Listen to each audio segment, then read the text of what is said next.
to this evening's extraordinary meeting of Scrutiny panel. So warm welcome to all our guests, whether in the chamber or in our virtual meeting room, and to everyone watching online. My name's Councillor Margaret Gordon. I'm the Chair of Hackney's Scrutiny panel, and I'm joined on the platform by my colleague. Do you want to introduce yourself? Soraya Board Chair of the Hackney Scrutiny Commission. Yes, so we're going to be leading this meeting together. So just before we proceed, there's some housekeeping points, just to make sure that everyone's aware that this meeting is being recorded and live streamed. Everyone will see that they've got microphones in front of them if you're sitting on the chamber. Keep your microphones on mute throughout the meeting to prevent feedback. If you'd like to speak, please raise your hand to get my attention. And if you can state your name, that would also be helpful. Just to flag to people online, the chat function must not be used to have conversations with other people, participants in the meeting, or to provide personal information. So only use that to alert me if you wish to speak or raise points of order or report technical problems.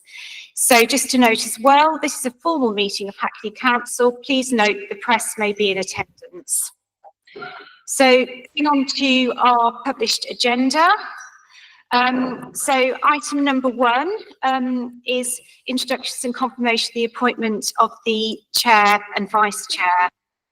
So, Craig, I don't know whether you want to deal with that bit, or you're happy for me to read it out in terms of confirming the chair? You might need to pause for one moment. Yeah. It looks like there's a problem with the live stream. Oh.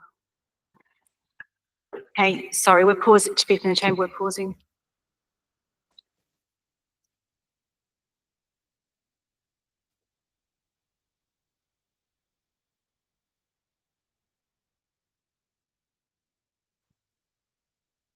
Shamina, can I just double check that the live streams work?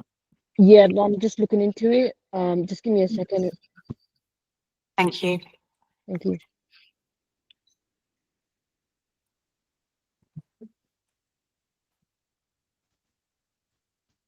No, you've got it.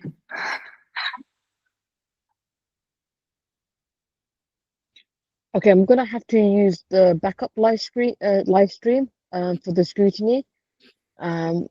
So we can still live stream. It's just gonna have a different title of the backup. Yeah, okay, thank you. Okay, thank you. I'm gonna start now. Thank you. Okay, are we good to go? You should hear noise that we're gonna go live. Thank you for sorting that out. So I don't know, Craig, whether you want to do the bit about the confirmation of the chair, just formally it. Yeah, welcome everyone to the Scrutiny panel meeting this evening. The first order of business is confirmation of the position of chair. The position of chair for Scrutiny panel was agreed by full council at its annual meeting on 14th of May. Members are required to note the confirmed appointment of Councillor Margaret Gordon as chair of Scrutiny panel. The position of vice chair is an opposition appointment that is currently vacant. Thank you. So now moving on to agenda item 2, which is apologies for absence. So as this meeting didn't previously appear in our calendar, unfortunately a couple of colleagues have had childcare commitments or previously booked holidays.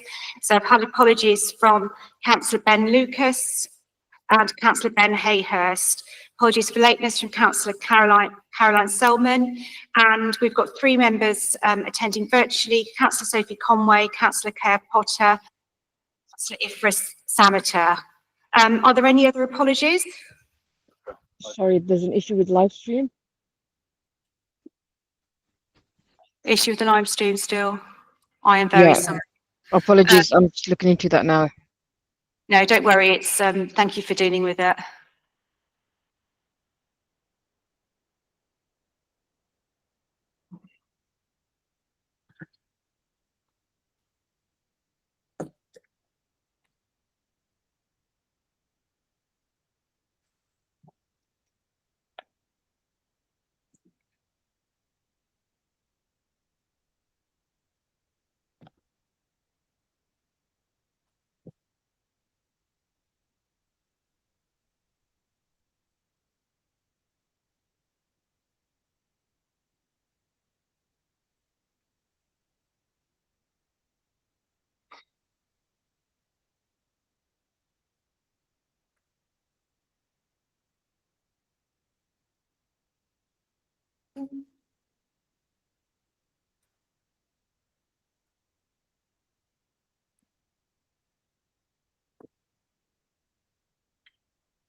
Yes, apologies. Yeah. It's not an apology, but Councillor Joseph is of course still on parental leave. Might be worth noting.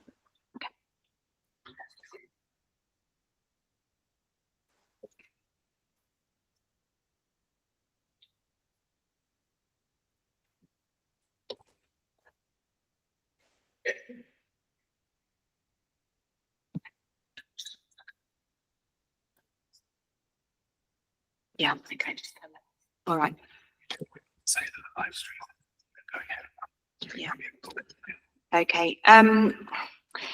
Yeah, just to quickly update everybody, we're going to restart the meeting, unfortunately without the live stream this evening, I'm afraid, due to the technical difficulties. But the meeting will be recorded and, as I understand it, published on YouTube as soon as possible. I really do apologise. This is an important meeting and it's really unfortunate that the public can't watch it live. But it will be recorded and published on YouTube as soon as possible. So I think just adding Councillor Joseph, who's on parental leave at the moment, to the apologies. Are there any other apologies? Nope. So let's go on to agenda item 3, urgent items of business. I haven't been informed of any urgent items of business, and the order of business is per the agenda. Agenda item 4, declarations of interest. Do members have any declarations of interest to make? Nope, can't see anything. So now we're going on to our main agenda item for this evening, which is the Housing Ombudsman's special report on Hackney Council. Just before we welcome speakers that have attended this evening to address us all, I'm just going to make a brief introduction to this item, and then Councillor Adjari will be making some remarks and comments as well. So, Overview and Scrutiny welcomes the opportunity to receive the Housing Ombudsman's report and the Council's strategic response this evening. It's clear that residents living in Hackney housing properties have not been receiving the level of service they should have from the Council. Sadly, many of the issues raised in the report are familiar to us as councillors from our casework and have been the subject of previous and scrutiny investigations, as Councillor Adjari will set out in more detail. I'd also like to thank everyone who's contacted us, that's myself and the scrutiny team, in advance of this evening to raise issues relating to the report. It's really encouraging to know there's wide interest in participating in the Council's scrutiny processes. Just to make sure that everyone's clear, we've made a decision tonight to use this initial meeting to focus on hearing from and questioning the Ombudsman, as well as the Council's leadership team. So that's going to be the focus of this evening. I'd like to reassure everyone that our discussion tonight is just the start of the scrutiny process, and conversations around the implementation of improvement measures will be taken forward over the coming months and will involve all relevant stakeholders as well as residents themselves. We would like further to acknowledge the tireless efforts of our committed housing staff who have been working under difficult circumstances to deliver services to residents. They must be equipped with the right structures, procedures, systems and data to effectively carry out their roles and be empowered to participate in decision-making and developing solutions. We also have to acknowledge that oversight and governance in Hackney has not been as effective as it could have been across the organisation. The opportunities have been missed to identify and act on repeated issues. Should be noted, the oversight and scrutiny of council services is provided at different levels of the council. So the Mayor and Cabinet have a role in providing political oversight over strategic direction and leadership. Chief officers also have a role providing oversight over the implementation of policies and delivery of services. The Audit Committee provides oversight over financial reporting and internal risk identification, measurement and management processes. Ourselves, as backbenchers in overview and scrutiny, also have a vital role in providing oversight over executive decision-making, policy development and performance. As a scrutiny function in Hackney, we're committed to continuous learning and improvement and subjected ourselves to external challenge and acted on recommendations. Scrutiny of housing services has been and will continue to be a key priority for the overview and scrutiny function. We've been working to ensure this is as robust and efficient as possible in the light of the various challenges impacting service delivery and the increased oversight from the social housing regulator. I'll now hand over to Councillor Adjari, who's going to expand on my remarks. Thank you, Chair. Since the beginning of the Ombudsman's investigation, Living in Hackney has scrutinised and reviewed a number of performance issues, policies and procedures across key areas, including repairs and maintenance, damp and mould, vulnerability and tenancy sustainment, antisocial behaviour and resident engagement. Scrutiny panel has also undertaken annual scrutiny of complaints handling and learning from complaints.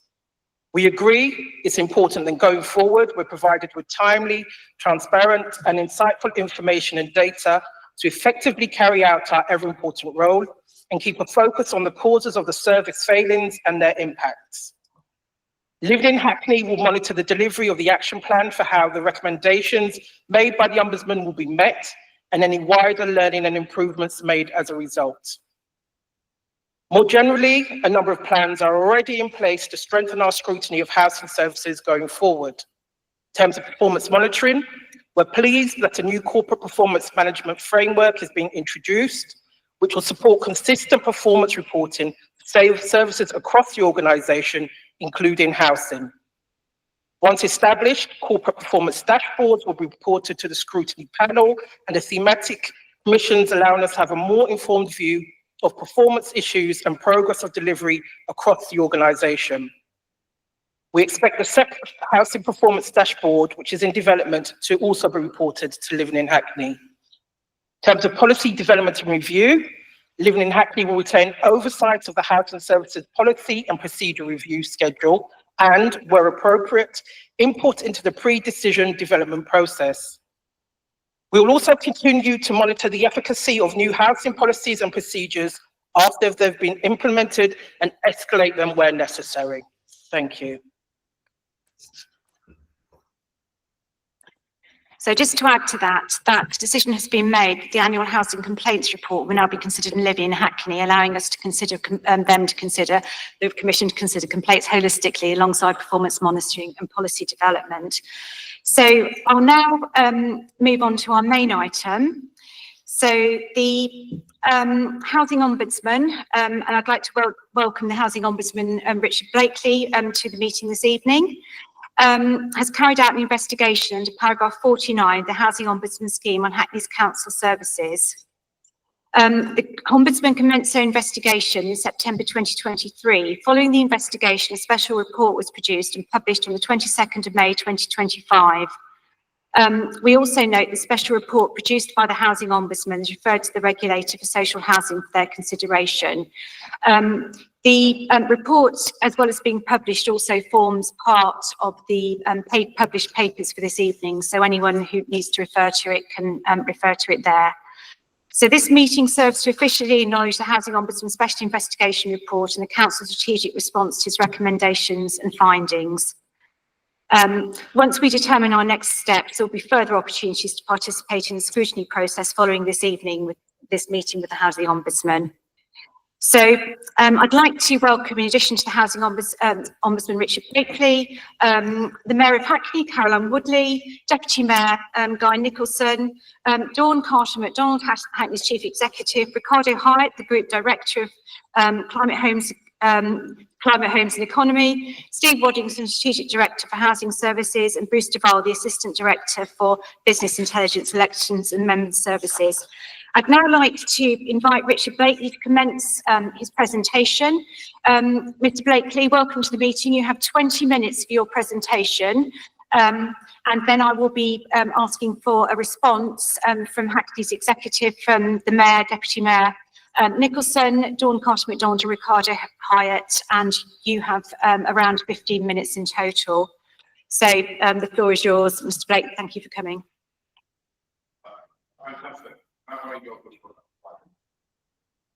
Perfect.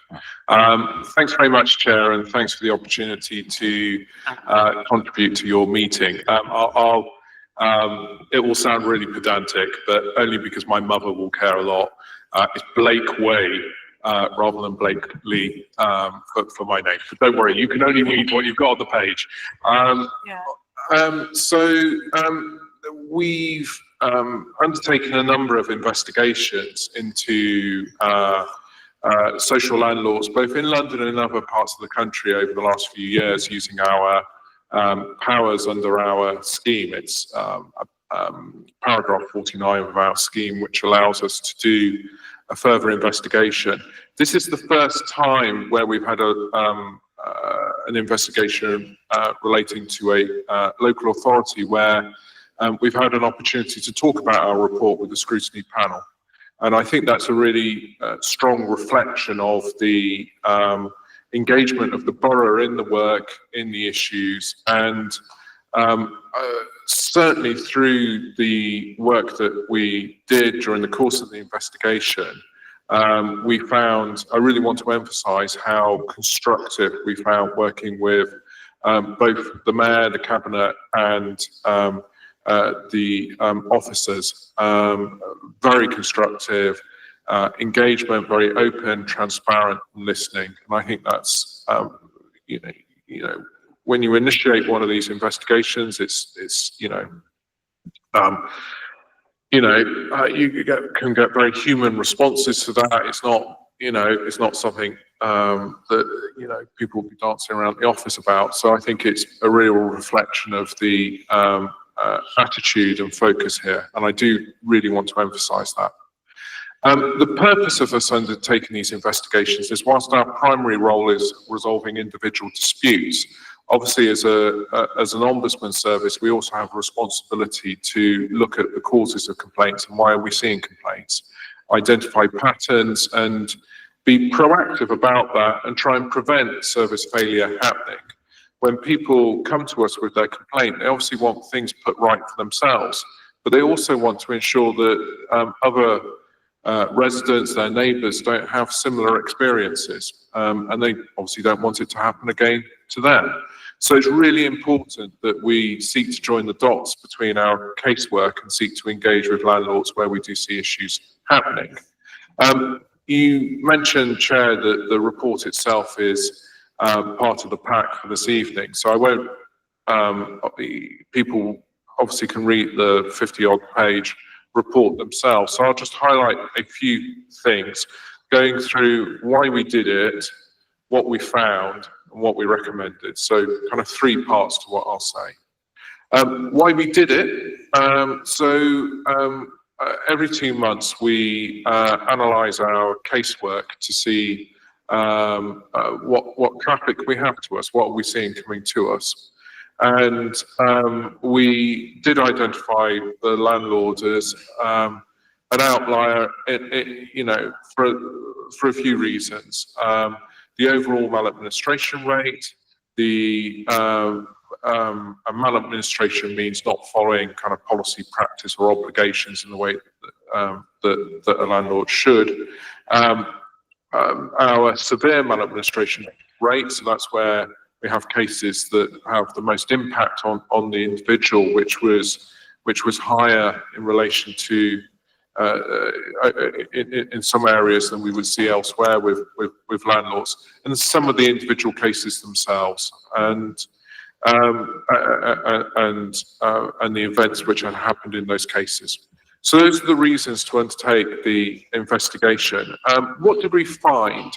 So I want to focus in on kind of three areas briefly, and those areas will be culture, what I would call brilliant basics, and learning and oversight. So on culture, I think we absolutely recognise some of the challenges in the operating environment for the landlord. Nearly half of our casework relates to London, which is obviously disproportionate to the number of homes in social homes in London. And I think that reflects challenges of both the London operating environment, the operating environment in the capital, but also events which, like the cyber incident and of course COVID, which will have affected the provision of landlord services. It's really important, whilst recognising that context, to also acknowledge that those issues compounded pre-existing weaknesses rather than being the cause for them. And I think it's important to recognise that there were obviously issues predating the cyber incident, predating COVID, and which aren't just about the nature of operating within the capital. And part of the right culture, the right positive complaints culture, is to recognise that environment, but also recognise the importance that not allowing it to deflect from root causes and analysing that. We're also echoing some of the comments that you've made, Chair. Very conscious that staff were committed and dedicated, but sometimes they were doing that despite processes and systems rather than because of them. They were, and certainly you'll see in the reports and be aware, of course, about some of the issues around the housing management system over recent years. And then a particular area which we focused on around culture, given all of those pressures and given the recognition that there were issues to address, which the landlord was aware of, there is sometimes can be a tendency towards accentuating the positive, wanting to see progress, but then overstating that progress and the extent to which it's going to address some of the issues and lead to sustainable change. And so again, in our report, our findings, what we sought to do was really bring a focus on having the right culture and environment to facilitate change, and ensure that there was real clarity around the root causes and what needed to be addressed. Moving to my next area, which I call brilliant basics, is there were several areas where just some fundamentals, sometimes what I would describe as the basics need to be strengthened. Areas such as repairs, record keeping and knowledge and information management, complaint handling itself, policies to facilitate consistent and effective practice, risk management. These were areas where I think through our investigation there was a real need for the landlord to just focus on getting the basics right. To give an example of that, with repairs, you'll have seen the report highlighted, there's 71% of the complaints that we investigated involving property condition saw repeat appointments for the same repair. 71% of those complaints were about repeat appointments for the same repair. So there's something there. Why was the landlord repeatedly visiting the same property to resolve the same issue? What's that behind that? Or as the report sets out, the importance of developing, updating and maintaining policies with the landlord itself identifying 40 policies that needed to be reviewed.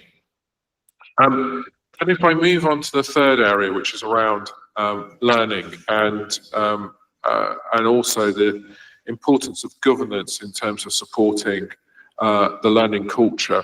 The landlord obviously has set up a number of ways in which to engage members, as part of its internal governance to oversee changes and improvements within housing services. There's a panel, there's a commission, and so on. And I think one of the areas which we obviously sought to highlight was both coherence between those groups and their roles and functions and compatibility, but also the information being provided to those groups as well for them to do their job effectively in ensuring accountability, progress, and so on. And our report highlighted that sometimes, whilst information wasn't necessarily inaccurate, it perhaps sometimes required more context for those groups to understand what was happening and what progress was being made, to just ensure that there was effective progress being made. One example, for instance, being the 5-day target around inspecting a property with damp and mould. An ambitious target, a really positive statement, and a real focus on performance against it.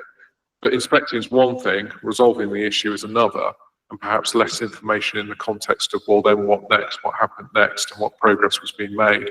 And you'll see an example of a case in the report where, an inspection was done within the 5 days, but the resident experienced several months of damp and mould persisting.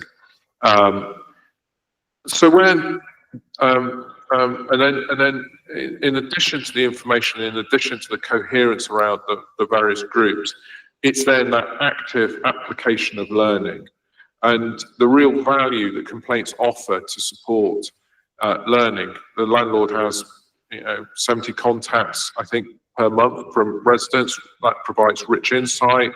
The complaints themselves, if not all of those contacts will result in a complaint, but where it does, that complaint can inform things like, for example, contract management.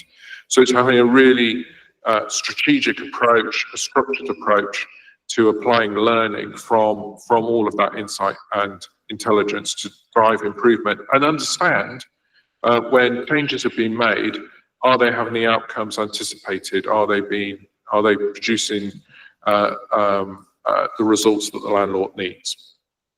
And if not, where are the gaps and what needs to be done differently? In terms of the recommendations, the report itself made 13 recommendations overall. I'll just maybe focus in on a couple of those. So the first one is around quality assurance and the importance of having a really effective framework for quality assurance in different areas, including, of course, the complaints process itself. The second one to focus in is to re-emphasize that importance of knowledge and information management and data. So to have the confidence that the information is telling the landlord what it needs to know. And if not, where are the gaps and how can it close those gaps? And obviously being transparent around the information that is available. And then the third thing, I think, is developing the role of the internal governance, including the role of the member responsible for complaints. Just to set a little context, we introduced 5 years ago a complaint handling code, which last year became a statutory code following the introduction of the Social Housing Regulation Act. That code requires every landlord to appoint a member responsible for complaints, Guy, who will be speaking later, I think. So a really fundamental role, I think, to ensure these recommendations are implemented and achieve the outcomes expected. And then to address, this will be a continuous challenge and for all landlords because of that operating environment. So to ensure that there is a continuous approach to learning. This report is a contribution, but it's not the end of the story, clearly, and therefore it's vital that the member responsible for complaints, the Mayor of the Cabinet, and the Chief Executive and the officers have the tools to be able to continue to drive improvement. So I'm going to finish there with my comments, and I look forward to taking questions later. Thank you.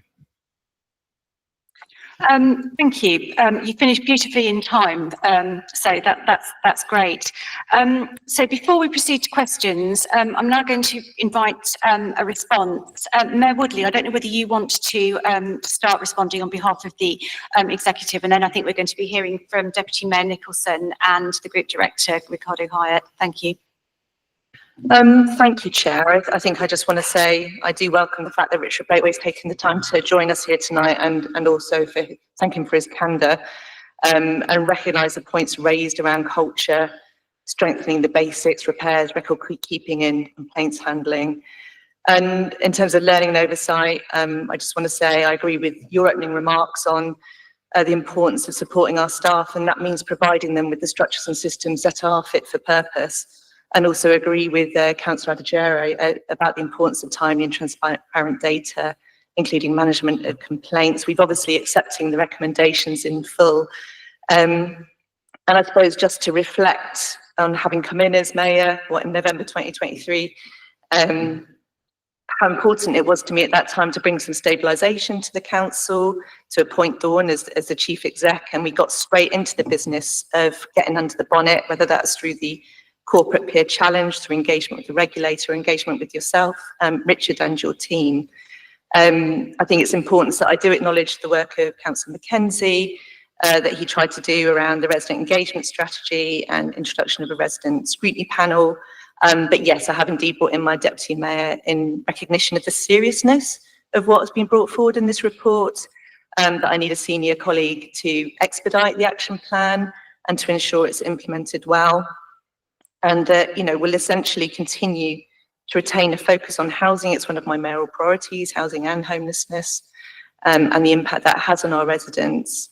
And I guess through combining Councillor Nicholson's brief across regeneration, but also that sort of housing stock, that maintenance of the housing stock that sits around some of those new buildings that we create, and kind of trying to match form and function to make the work that we do more straightforward.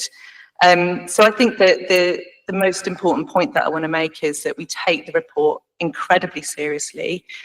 We welcome an acknowledgement of improvement that has been had. We recognise a lot of the cases that were historic, but it would be disingenuous of me not to recognise that we do still get casework today. We still visit sites today that desperately need that injection of cash, that support, for us to do the improvement we so kind of urgently need to make. So yeah, really just here to offer that commitment and to listen very carefully to some of the questions and challenges that will come forward tonight.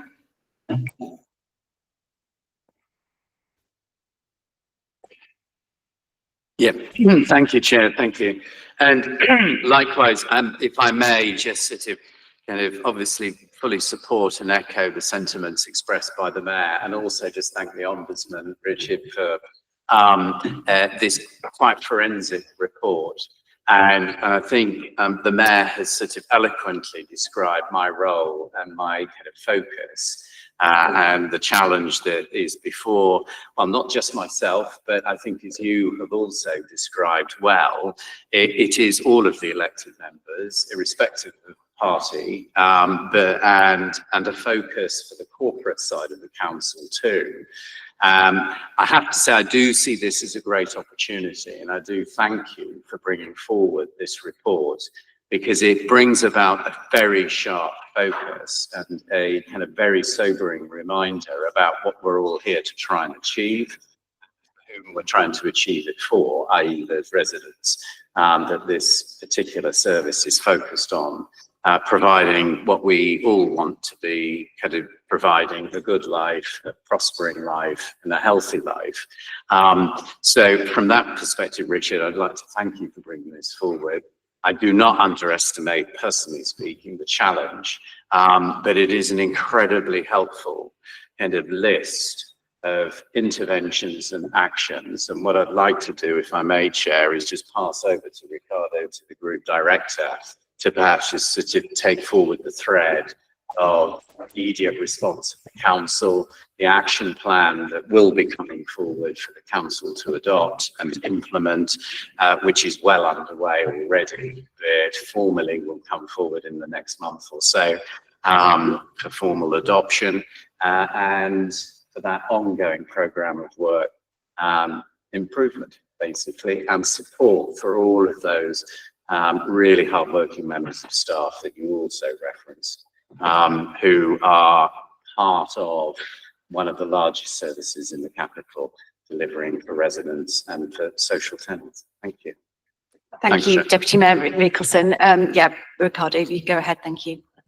Thank you, Chair, and yeah, once again, just like the Mayor and Deputy Mayor Nicholson, would like to thank you, Rick, for taking the time to join us this evening and to present the findings of the report.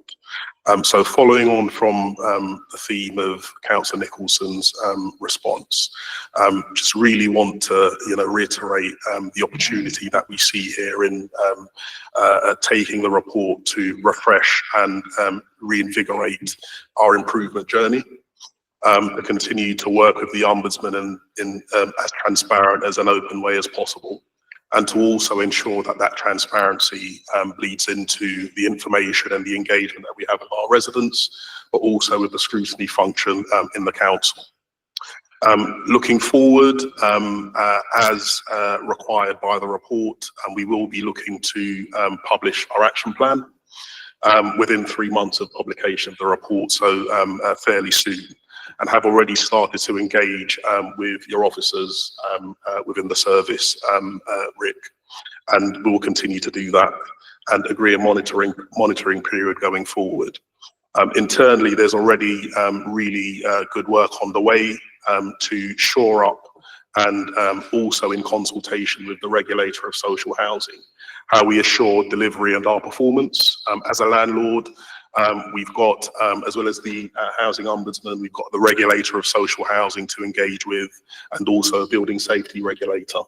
And, clearly there's a responsibility on us to ensure that we're compliant in the services that we're delivering, that we keep residents safe, but also that residents are at the heart of what we do and have a say in decision making and the shape of the service. So that's definitely something that we're committed to doing, and we'll be bringing to Cabinet over the next few months proposals to strengthen that assurance framework, but also to have the action plan considered and agreed by Cabinet. So once again, just want to thank you very much for coming along, Rick, to present your report, and very much look forward to continuing to work in a constructive way with yourself and your officers.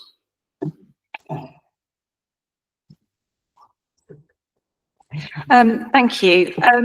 So we can now open it for questions. I think actually, Councillor Adjare, you were going to have an initial question to you. Yes, so just, and then we'll come, yeah. Thank you, Mr. Blakeway, for the work you've undertaken with respect to the overview of the circumstances impacting Hackney's provision to residents. Within your report, you made reference to there being challenging funding climate. However, there was no deep dive into that in respect of causation. So I'd be interested, amid the learning that you undertook, alongside the systemic issues, what was brought to the fore in terms of those circumstances? We are a borough which is under immense pressure. In order to get to where we are, takes more resources, takes more money. And after 14 or 15 years of there being cuts in the HRA budget, and has not been prepared to take ourselves into deficit, illegal deficit, I'd just like to understand what your learning was amid trying to kind of gain insight as to causation, particularly with regard to funding and its impact. Yeah. Thank you. And I'll just very briefly add to that. One of our most important functions as scrutiny panel is in terms of budget scrutiny, which is a process we are about to sort of enter into quite intensively, and obviously is going to be a big focus on the housing revenue account. Is there anything you can suggest that we look out for? Thank you. Thanks very much for both questions. And I think I absolutely recognise that funding will be part of the challenging climate for all landlords, including this one. It wasn't an area specifically for us to investigate. We're looking at this through the lenses of the complaints that we see, the processes that the landlord has to respond to both the complaints and the issues arising. So whilst we can acknowledge the funding constraints or challenges, it isn't a kind of an area for us to specifically investigate. But what I would say though is that in a tight funding environment, everyone would agree that every penny counts. And I think if you look at some of the issues that we were seeing in our casework, they point to inefficiencies that don't deliver value for money. Sorry, I wrote too low. That don't necessarily deliver value for money. So, for example, I highlighted that 71% of complaints where there was a repeat visit for the same repair. You know, that's an inefficiency. We also highlighted, for example, the get the reason, the attempt there, but the performance-related approach to, you know, which was apparently leading to perhaps a perverse incentive around visits to properties rather than necessarily delivering the outcome needed, you know, and kind of rewarding the process rather than the outcome. You know, those are things which in a tight funding environment are things which, you know, no one would really want to see. But those were things which were clearly drivers also for complaints coming to the council and for residents living in conditions that weren't sometimes acceptable. You have any follow-up? Yeah, and I don't think that will solve the whole problem, but you know, I think there is a external funding challenge as well. But I'm now going to move on to questions from members. I've got a list, so I'll be sticking to it. So firstly, is it okay to take questions in twos? Does that, yeah, so yeah, I'm going to, yes, I'm going to first invite Councillor Binny Lovack and then Councillor George Gooch to ask the first two questions. Over to you, Councillor Binny Lovack. Thank you, Chair. I think you mentioned earlier that I could ask two questions. Is that still going to be okay for asking questions in twos? Sorry, Chair. Sorry, Chair. I was just wanting to confirm that you previously said I would be able to ask two questions as part of this first. Would that still be okay for us? Very exceptionally, you can do that on this occasion. And then I'm going to bring in Councillor Gooch. We can repeat the questions if they're too difficult. So apologies, I was dealing with an administrative matter about people logging in. Sorry, thank you. Yeah, so I just wanted to first express solidarity with residents. All of us councillors have seen these issues firsthand, and we've known for a long time that repeat visits has been an issue. Some of these long-standing repairs that are very upsetting and distressing, and issues around vulnerabilities of residents sort of cropping up time and again. And we'd like to add our thanks to staff who you acknowledged have been working really hard in spite of some of the challenges that you've highlighted. My first question is, how does performance compare to other local authorities, and what can be learned from the experiences of other local authorities, both positive and negative, and the things that have come up in your other reports? And as part of that, if we fail to achieve what we set out to achieve, what are the risks? What could happen next? Beyond obviously resident misery and a lack of trust, what are the sort of system-wide possible issues? And my other question is, you were talking about sort of a positivity prism, and you mentioned in your report that some of the landlord actions, once the investigation began, caused just as much concern as the reasons for initiating the investigation. I don't know if that just applies to the issues around positivity prism in terms of the response. So, for example, in the council's response in the report pack, the council says that the response rate to surveys has increased by 60%, but not saying to 60%. So if the response rate to a resident survey was 3%, it is now 5%. So I feel like some of those questions around the numbers that we're getting are not necessarily helping us as you've highlighted before.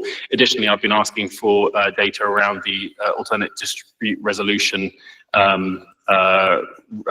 redress, and I'm hoping to get that by the end of the week. But I think that some of those issues, I'd like to know what are the other issues that you've kind of seen that have caused concern since the investigation began. Thank you. I think that's strictly speaking at least 3 questions, but are you okay taking an additional question, Richard? I'm not going to risk your surname again, but I can answer both in one go. Is that okay, I'll bring in Councillor Gish. Oh, okay, fine. On the first question about comparisons with other local authorities, so I think, as I kind of indicated in my opening remarks, there is a very clear London dynamic, both across housing associations and councils, that appears in our casework. You know, about 1 in 2 cases involve London. There's about 1 in 4 social homes in London, you know, so there is a disproportionate thing there. So clearly, for us to take the decision, and our analysis is to do the investigation, and I should stress our analysis is based on all landlords where we're seeing casework in all parts of the country. So it's a kind of national analysis that we do. It's not specifically focused on Greater London or focused on local authorities, or you know, the council was an outlier in some areas. You'll see some of the data in there. Particularly, I think for me, a really important element to this was the rate of severe maladministration, which ran much higher than you would see with other landlords. Typically, we see about a rate of about 5 or 6%. So you can see from the figures in the report that that was running much higher. So that was a flag for us. There is lots of really positive learning, I think, to take from because there is a shared challenge here, you know, for social landlords. So I think there's lots of positive learning. I think one thing is around transparency and openness is just, I think, really very important. I distinctly remember visiting another North London borough that was also subjected to the same investigation. And in front of a group of residents, I remember one of the councillors standing up and saying, "Look, I hear this. And after talking with residents, there was a round of applause from the residents, because they said that's just, we really, you know, they were obviously receptive to, you know, the openness, the transparency, the realism. And I think that's certainly the engagement that we did with residents during this investigation showed that residents were both reasonable and realistic, certainly the ones that we engage with. So I think openness and transparency, that culture point is just really, really important. I think there's a unique opportunity perhaps for local authorities compared to other types of social landlords to be able to join services up. You know, housing is not just about repairs. Housing is so much more. It's about people's lives, and there may be touch points with other services. Issues like antisocial behaviour, you've got a local authority role that's both management and the statutory services. So I think there's a really unique opportunity to get a more holistic approach to engaging with residents and coordinating services and integrating service provision, and then working with other agencies as well, where I think local authorities are really strongly placed as landlords if they think not just in terms of housing management, but in terms of that broader picture. I think there's to take one point, which is I think really, really important and relevant here, with the revision to policies which will be happening, which the local authority wants to do. Policies need to be empowering, and we've seen good examples of this from other landlords who've really thought about how their policies are not just a statement of existing practice, but are really strategic tools, and to enable colleagues or office staff to be or people to be both clear about what to do, consistent in the way that it's done, also have discretion to do the right thing, rather than go through a process which is driving perhaps the wrong outcome. And that's the issue, you know, and I always feel an issue for us when we're doing this is people may become almost intimidated to go outside a process It's not about that. It's about knowing when to do the right thing and to ensure that, as I say, staff are empowered. With a rapid revision of several policies, it needs to achieve that. Just on your point about sort of positive prism and data and so on, I think just to emphasise 2 points again, because you can get lots of figures which show different things, and I think 2 things. What is the baseline?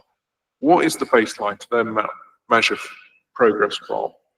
And then the second thing is context, because a figure out of context may look great, but ultimately those issues will just emerge at some point somewhere. And you don't want to drive the kind of illusion of improvement if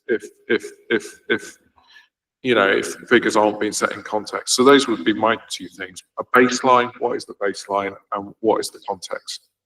Okay. Thank you very much. I'll now invite Councillor George Gooch to put a question, then I've got one. Thank you for coming. I'd like to echo Deputy Mayor Nicholson's comments about bringing this into sharp focus and trying to think of a better way of putting it, and I've not come up with anything that can improve on that, really. I also think that in this report, there's a lot of learning from ourselves. It's very inward focused. So I'm keen that we take some time to look elsewhere, to learn from others on how we can improve and make things better. In your section in the report on scrutiny and oversight, you mentioned that a lack of consistently transparent and relevant information. So I'm wondering, as a leader of your own organisation, how do you foster a climate that encourages accountability at all levels and that promotes openness, transparency and disclosure? Yeah, so just to add to that question, I'm also going to ask you to reflect on what good oversight and scrutiny looks like. And we would be really, it'd be really helpful if you can point to us any learning points or wider reflections on how ourselves as scrutiny members can best support effective scrutiny performance, including how we can support the culture that Councillor Gooch described, that's candid about challenges and performance issues. Thank you. So thoughts in relation to that. Okay, so I think tone of leadership is obviously important, and tone of the kind of governance engagement, because it would be very natural, whether you're a colleague in my organisation when you come to our board, or whether you're an officer in a meeting, to feel defensive, or to not want to, I'm not saying this is necessarily what happened, but it would be very natural to feel defensive or to be cautious around the information provided if there's a kind of hostile environment in which that information is being received. So I think the way in which the tone and the conduct and setting the right environment for openness and transparency, I think is as important as the data itself. I think there's then the second thing around data and information is this is really challenging. It is really challenging, and I find it challenging at times. In my organisation, we've gone through quite a lot of work to really look at what do we know and what do we think we know, and I think it's vital to recognise that data is a cultural, in my view, it's just my views to show data is a cultural issue in itself. What someone and everyone understanding their role and the use of that information. So when an operative is in a home and they make a record on a system, that single record will have permutations far beyond that single action. That will inform decisions around progress, programs, budgets. It has the cumulative impact is significant, and it's really important for people to see that doing that work, which can be dry and dull, it's a really important cultural kind of issue, and people need to understand and feel motivated about the data they put in, and then really effective quality control data and quality assurance. And those are areas where we've we as an organisation have focused, and just being balanced, I think, around, you know, what works and, you know, what's progress and where more needs to happen. And so, you know, you asked about, you know, my organisation. One of the challenges that we have is casework volumes and making sure that people, both the resident and the landlord, don't have to wait an excessive period of time for an investigation to be completed. It's really challenging, and you know, and I think, you know, we've seen some good progress, but we're not where we need to be. And I think being open about that, and transparent with the information we have is kind of important. Does that answer both sets of questions? I mean, if you've got anything specific in terms of our scrutiny role, really, if there's, I mean, obviously, you know, as you know, backbenchers in scrutiny, we are obviously, and you know, I was very pleased to hear what you said about a whole systems approach really to sort of housing. We are part of the system.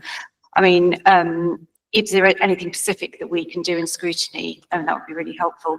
Yes, sorry, apologies. Yeah. There was, so an additional point to make, and I hope, you know, you asked for something specific, so it is specific, it's not a whole picture, but it is specific. I think it's something around risk and assurance and risk management, and how you bring focus on what the risks are, what the strategic risks are, and what the controls are and mitigants to it, and really effective assurance around that.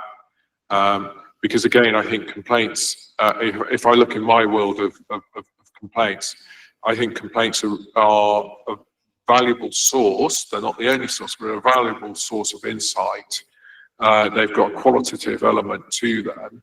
And, you know, and you want to try, and often they point at risk, both the management of risk at the moment, but risk is ultimately about what next, what's on the horizon, you know, and I think really you know, from my perspective, examining what the risks are and how they're being managed and what risk may emerge is I think part of this.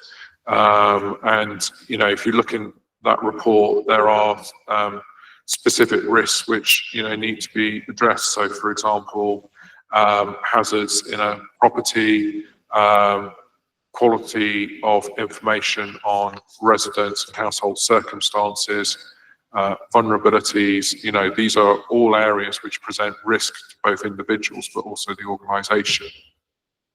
So that is, so those are areas where we would be working closely with our colleagues in the audit committee, although they obviously have a different function. Thank you, that's really helpful. I'll now invite Councillor Sophie Conway, who's a member of panel, and he's online, he's got a question, and there'll be a question from Councillor Ogden-Moran, who's in the chamber. Thank you. Thank you, Chair, and thank you, Richard, for joining us this evening. How are the distinct oversight roles of Mayor and Cabinet, Chief Officers, audits and overview and scrutiny carried out in better performing local authorities, and how can we ensure that role holders are confident and able to critique and challenge? So building a bit on my last question, then Councillor Ogden-Moran is going to answer another question. Hi, good evening. The introduction of the social housing regulator has added another layer of scrutiny of social housing providers. In your view, what impact does it have on our role in the overview and scrutiny function, if any? And how do we effectively undertake our role within this co-regulatory context?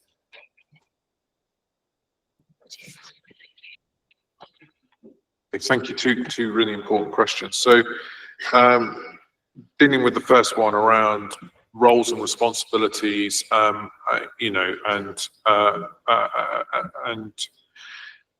here, and also the scrutiny panel, if I could just come back to that. I mean, clearly, as you heard from Ricardo, there will be an action plan produced within 3 months, and that's obviously a vital tool for you in terms of transparency of what needs to happen by when, and then what progress has been made against that in the future.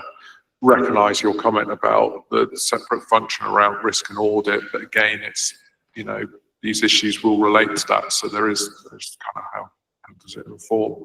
I think for the role and the mayor, the cabinet, for me, the role which I've highlighted, which is important as part of that mix, is the member responsible for complaints, which the deputy mayor has responsibility for, and how that dovetails into that governance settlement. And I think, really important across different functions and portfolios that there's a kind of shared responsibility, a collective kind of focus there. And obviously the mayor, I think, setting that tone has been really vital to create the conditions in which there's focus and improvement can happen. So and that's not unusual in other authorities as well. And I think that will be but that's the right approach. And I think it's important that everyone's clear on their roles and responsibilities. And we're on the point around the co-regulatory settlement, and obviously this is something which has evolved in relation to local authorities following the introduction of the Social Housing Regulation Act. So there was a self-referral, as has been mentioned by Ricardo, to the regulator. So it's not for me to kind of comment on where that is. That's a matter for the landlord and the regulator. But what will happen is the regulator will, over time, inspect all social landlords and give them a rating in relation to consumer standards. And you will have seen some of that in relation to other London boroughs. What the regulator, I mean, it's not for me to, perhaps it's not for me to speak on behalf of the regulator, but if I do for a moment, I think for the regulator, obviously the assurance that they're looking for under this co-regulatory settlement is that the landlord itself has got grip, clarity, assurance on what's happening, and it's testing that, because it is the second line of defence being or second or third line of defence. How is that working? And that's the regulator's role, to test and probe that.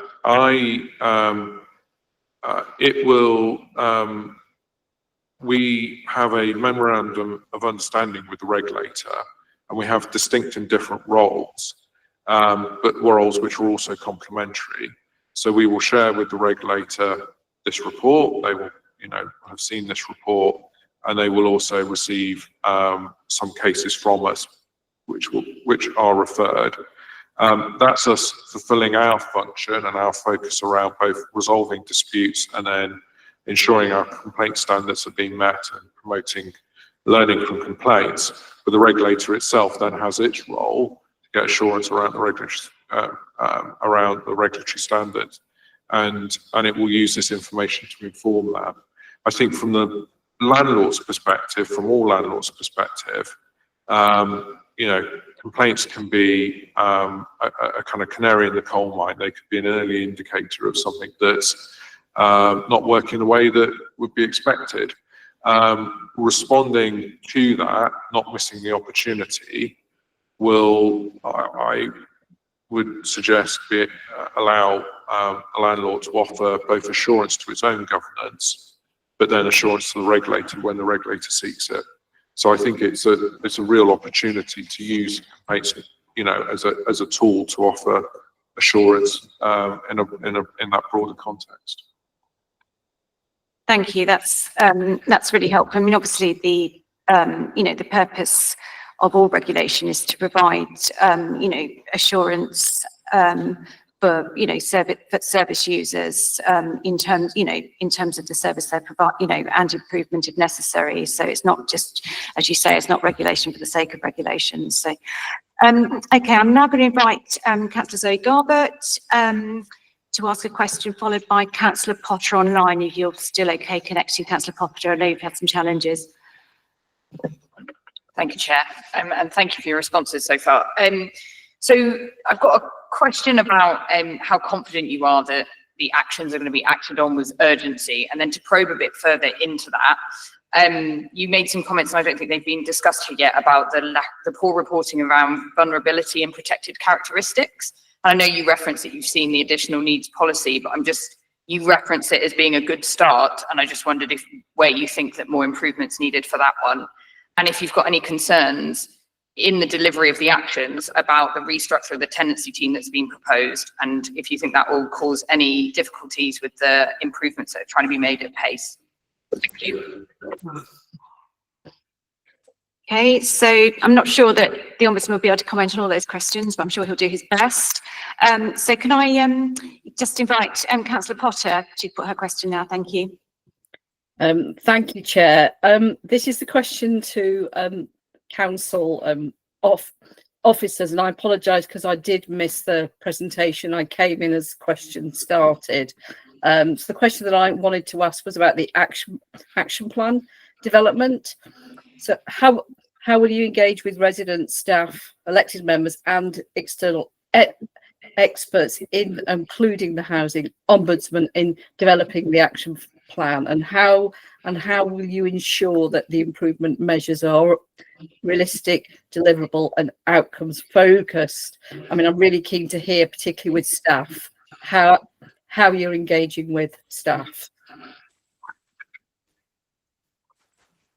So one last question for you, Richard, from Councillor Garbett, and then if there's anything else you want to say, that would be really helpful. And then we're going to move over, starting off with Councillor Potter. So Potter's question, if that's okay. She can repeat it if you didn't pick it up. I do know there was a bit of sort of bad syncing there. So. Yeah, thank you. So, as you say, I won't answer the question on the action plan. On your questions, thank you. I think on the restructure of the tenancy team, I don't know enough about it to comment, so it probably wouldn't be my role to comment. It wouldn't be an informed comment by me on it. But addressing the points on urgency and vulnerabilities and the policy. So, on urgency, I think I want to restate there's proactive and focused commitment by the landlord, so I've got no concerns that the landlord's not responding in the way that we would expect to see in response to the report, and seeking to make changes at the appropriate pace. On vulnerability, it's not really my role or the Ombudsman's role to sort of rubber stamp a policy. That's back to that point about the co-regulatory environment. Ultimately, this is one for the landlord itself to decide how it frames its policy and what its policy seeks to do. But if I make two brief comments around challenges here on vulnerability, which is so important. Even the word itself, vulnerable, it's a contested one, but it's so important. If I make two observations, and if you're not aware or want to look at this more in terms of what we've found, the evidence that we found across our casework relating to these issues, we published a systemic report last February, I think, which is called the Spotlight Report on vulnerabilities, which you could find on our website. I think a couple of things. The first is that there are, if you like, the kind of more the statutory kind of requirements around protected characteristics, or flowing from the Equality Act, and making sure that you're responding to those effectively. But then there is another side, I think, which is the kind of vulnerability of circumstance. So a newborn baby in a property, grief and bereavement, debt.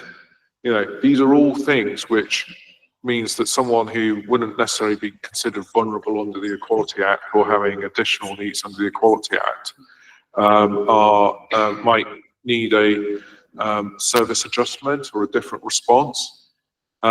There's also something about knowing that, and the report obviously says about the landlord's work to do around understanding who lives behind the door as well as the property itself, but then connecting those circumstances to the service request where it's relevant, which is obviously what's expected under the management of the hazards, but sometimes I think can get missed, and the hazards can sometimes be very age-based and maybe not do sufficient justice to some of the other areas when the risk is being considered. And then fundamental to all of this, I think, is communication and tone of communication, and making sure that it's empathetic, that it recognises the lived experience of someone, whether or not the landlord feels it's done something wrong. Through the complaints process, I think it's really important that people are treated with respect and dignity and empathy, and that, and knowing the circumstances of the household, particularly if there's a vulnerability either under the Equality Act or because of circumstance, is reflected in that engagement, that dialogue, and that communication. Yeah, and thank you for that response. I mean, obviously you didn't use the word, but I mean, I think in safeguarding as a whole council responsibility, and I, absolutely agree with you in relation to that in terms of our housing staff. Councillor Garbutt, I am going to ask the Hackney staff to pick up your point about restructuring, because that's more sort of directed towards them. Just one final point, just so that we're clear in terms of sort of the role of the Ombudsman during the sort of post-report monitoring period. Is there any sort of key milestones we need to look at? I think that's Councillor Garbutt covered that in her question, but I'm not sure it was really addressed. So apologies if I didn't address that. Yeah. So the action plan which has been produced in line with our recommendations, obviously we will engage with the landlord around that plan, and we'll want to ensure that it is robust in addressing the points that we made, the findings in the report, and the recommendations that we made. At some point this year, I would expect we will close our investigation. That doesn't mean that everything has been done in the action plan, but it means we've got to a point where we feel our report and our recommendations are, it's now the landlord's responsibility to implement, and not our responsibility to, to kind of, shadow that. All landlords, though, continue to be monitored, as I described, in our casework. And so if in the future there was anything to cause concern, we'd obviously have an opportunity to re-engage with the landlord, but that would be true of all landlords as well. So my expectation is that we will, once we see that action plan and be able to consider it, we will be able to close our investigation. Thank you. I know that is really helpful to have that answer and the others you've given us this evening. So apologies for confusion about the next question, which is totally my bad. Councillor Potter, would it be okay if I summarise the first question for Hackney Council and then also Councillor Garbutt's question about restructuring? So how will you engage residents, staff, elected members and external experts, including the Ombudsman, in developing the action plan? And how will you ensure that the improvement measures are realistic, deliverable and outcomes focused? So that's a question for probably Ricardo or Councillor Nicholson. But I mean, I'd also like you to pick up Councillor Garbutt's question in terms of staff restructuring, and with that, if I've summarised this correctly, Councillor Garbutt presents any challenges and threats to Hackney Council's response, really, if staff are also going through restructuring while they're having very high demands put on their time and energies. Thank you very much. So I hope I've gotten all of Councillor Potter's questions, so I'll do my best. So on a practical level, in respect of the recommendations, they're diverse in nature, and some of them require clarification, which we can, just do straight away. Some of them, will require us to go away and do a bit of more work and, develop policies and so on and put certain measures in place. And some of them will be a reiteration of, things that we've already done or achieved and has been ratified by our engagement with the regulator of social housing. So in regards to Rick's point about, the overlapping roles, we've not stood still since the investigation was launched. And in fact, have been putting measures in place to, progress on our improvement journey.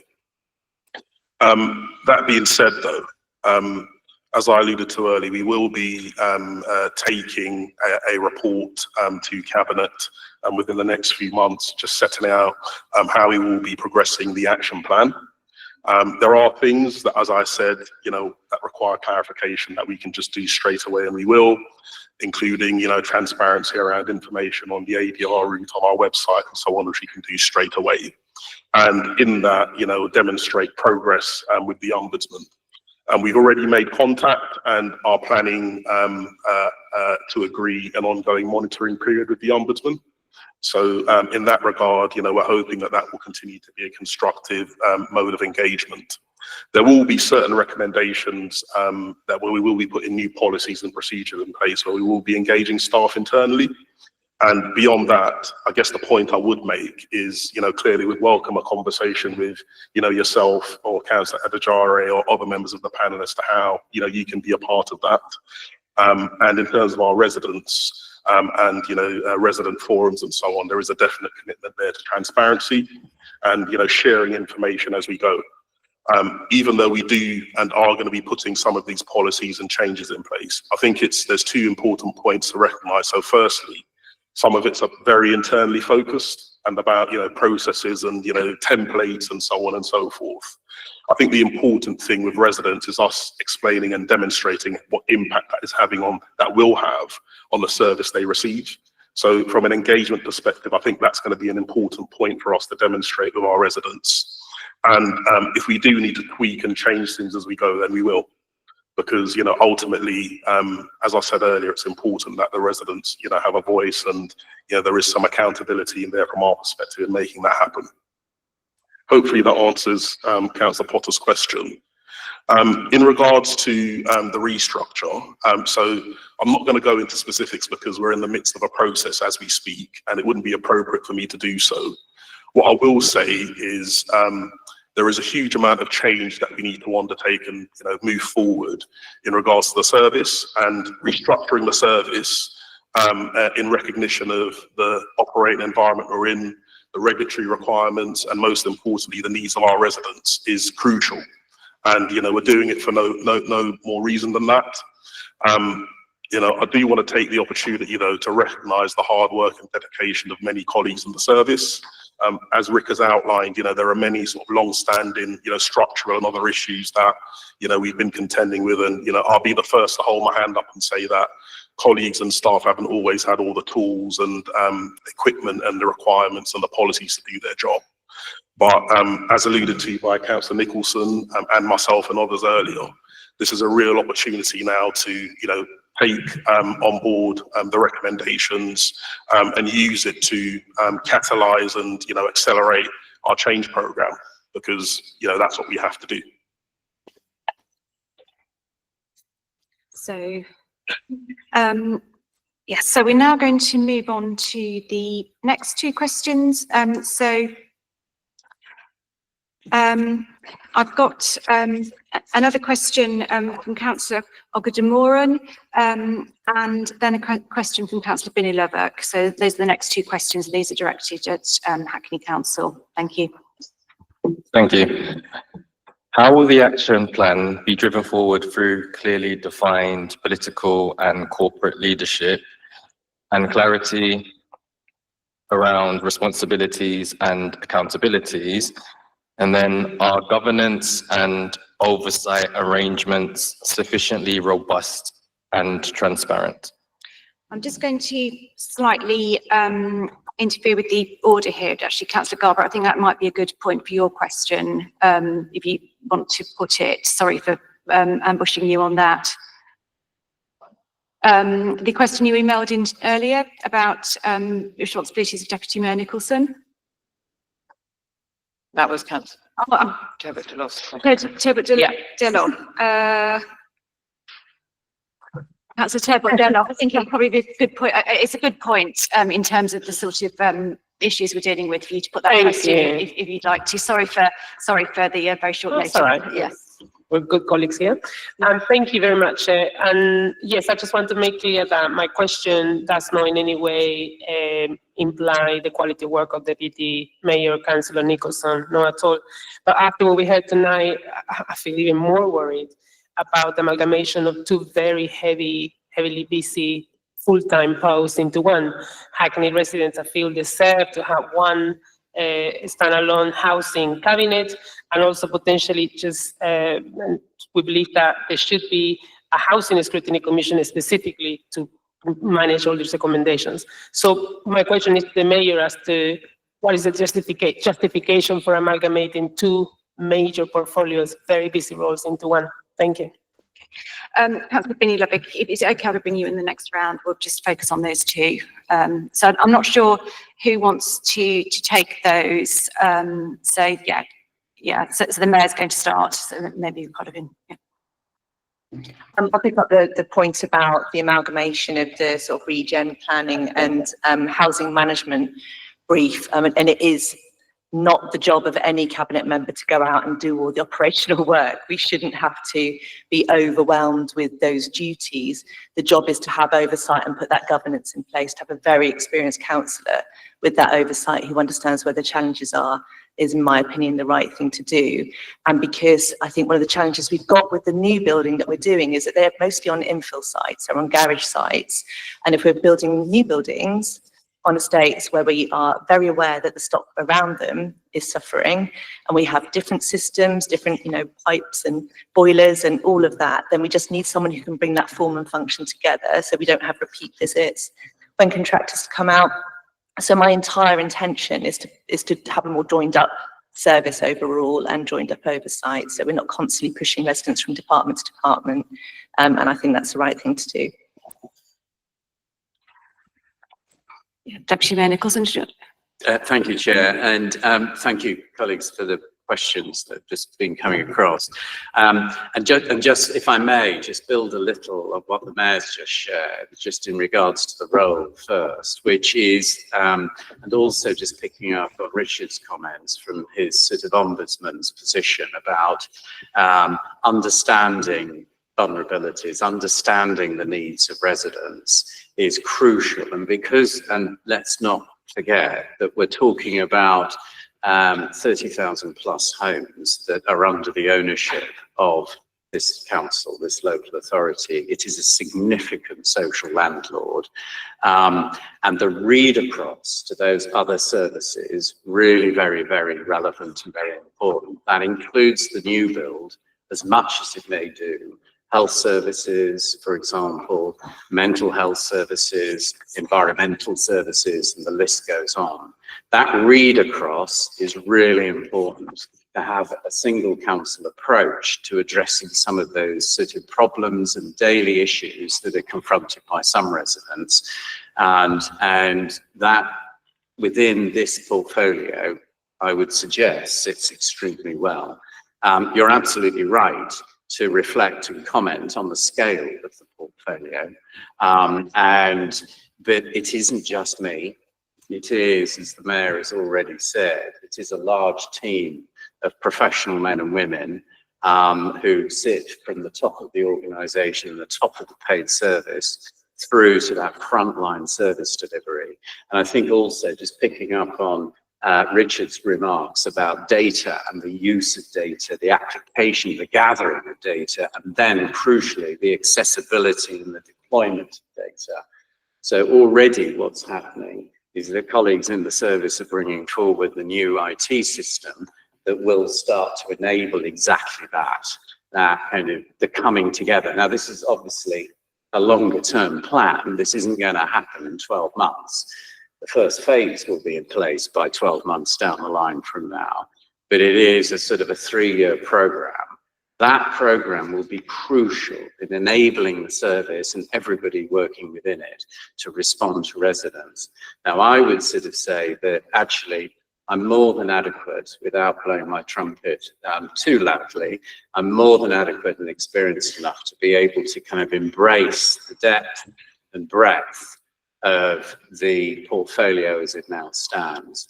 And I think that picks up very much on the other kind of well-made remark that was made about how do we bring forward the scrutiny and oversight. And a number of colleagues over the course of the evening so far have made a reference and a comment to that. And clearly we have before us a great opportunity to actually design what that scrutiny kind of sort of program is going forward that will ensure that it is a collective elected member approach to service improvement and service transformation and delivering on the recommendations that are coming through, both from the Ombudsman, from Richard, but also from the regulator as well, and seeing the duality of that, bringing them together.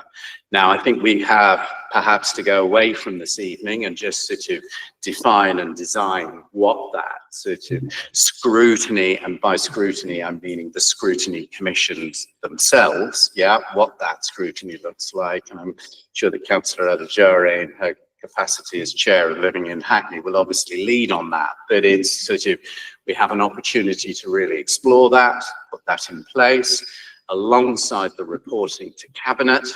So the Mayor is receiving that monitoring report, that same set of data, alongside the independent advisory panel that we're bringing forward, a group of professionals, not decision makers, but they're there to inform the head of paid service and the group director about the direction of travel of the service. So it's about putting these building blocks in place and becoming a team effort and a combined effort to really turn around one of the largest housing services in the capital and deliver for residents. Sorry, thanks, Chair.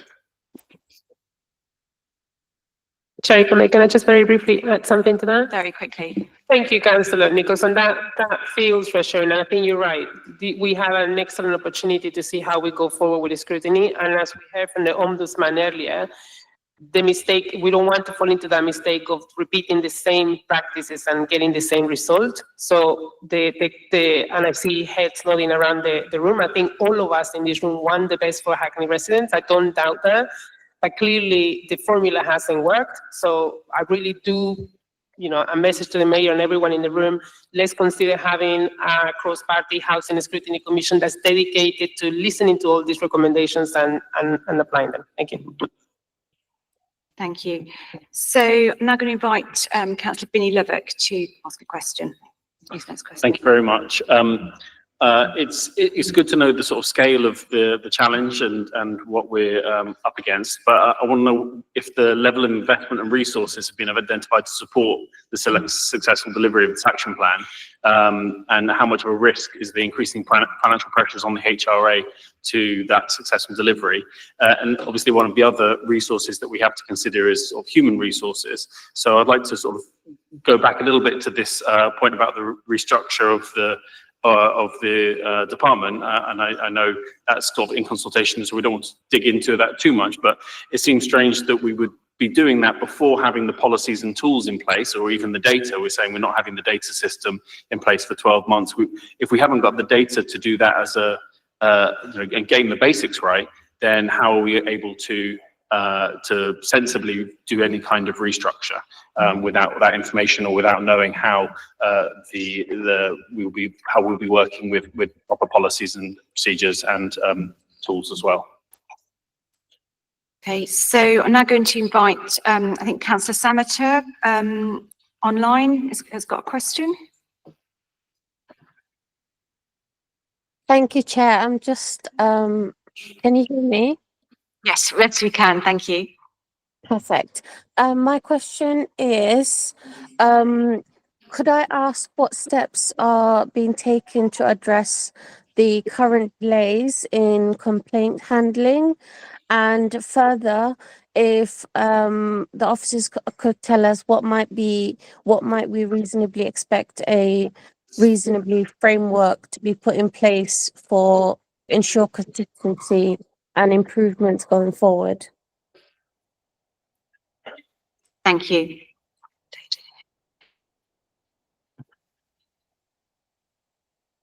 You're going to take those, Ricardo?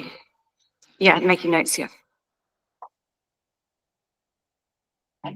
In terms of Councillor Binny Lubbock's question, I'm going to try, I think I've gathered everything that you've asked. At the risk of repeating myself, in regards to the restructure, as I said, I don't think it would be appropriate to go into specifics, nor do I think you'd expect me to. What I can assure all members is that we will be following and are following the organisation's change process, because it's very important that we do that and that we're consistent and, you know, we treat everyone fairly throughout that process. I think whilst having the report at this time is a very good opportunity for us to, you know, push on our improvement journey, a lot of the practices and changes that we're looking to put in place is part of a wider plan of change.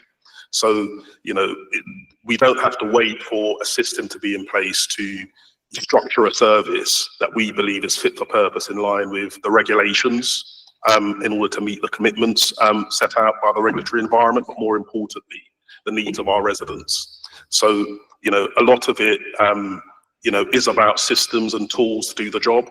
Actually, you know, we need to ensure that that we have a service and, you know, human resources are structured to meet the needs of our residents. So I don't think those things are interdependent, if you like. I think important though they are, I think I'm trying to remember the other part of your question, sorry. Was it about resources? HRA as well, the financial pressures. So again, in deciding and structuring our budget for the HRA, there's a reason why we've had certain financial challenges. You know, I won't go over what's been said earlier, but there are some, you know, legacy sort of, you know, structural financial issues affecting all housing revenue accounts. And we know that there's at least one, you know, local authority who has already approached, the first in the country, approached the government for exceptional financial support for their HRA.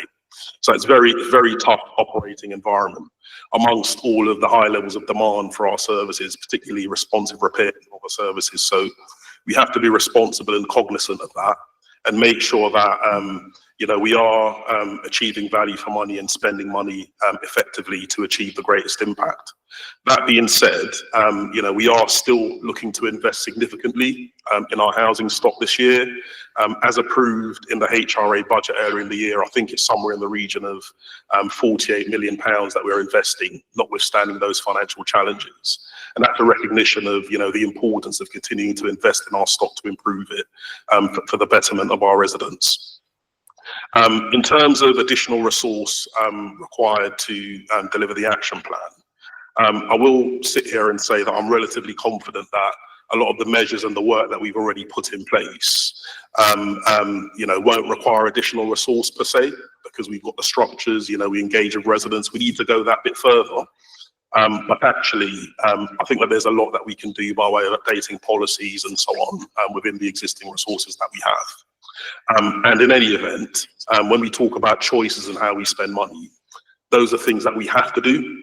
So they're not nice to haves. And not that there are many nice to haves in this space, but we have to have updated policies. We have to find a way to fund that. We have to continue to invest in our stock. We have to have a structure that's fit for purpose. We have to have the right tools. It's just about prioritization and making the right choices at the right time. And finally, and there's a big part of this that is about sequencing.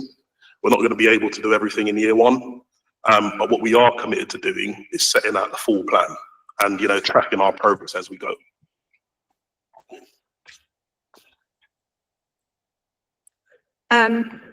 Thank you. Yeah, so I think the, sorry, just following, checking where we are on the, I think we've actually got another question from Councillor Binny Lubbock, so it's your lucky day.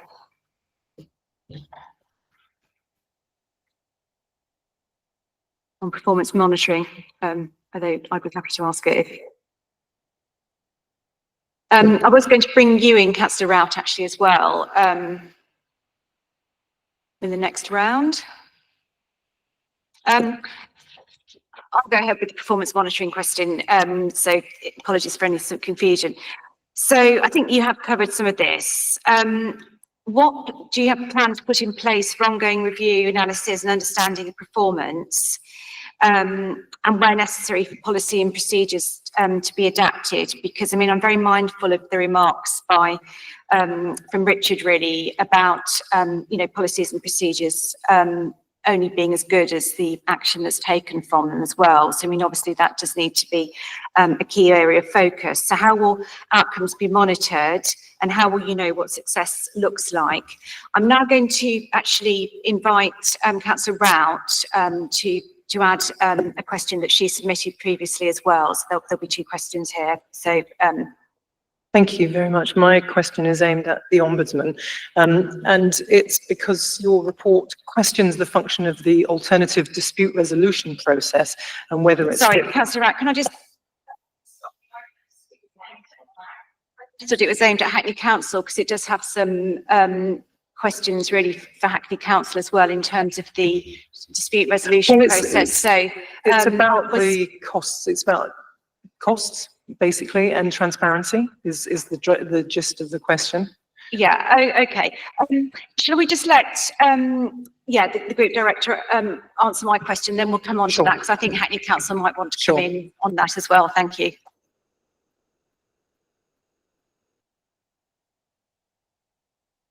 So apologies, Chair and Councillor Samatar, but I don't think I answered Councillor Samatar's question earlier.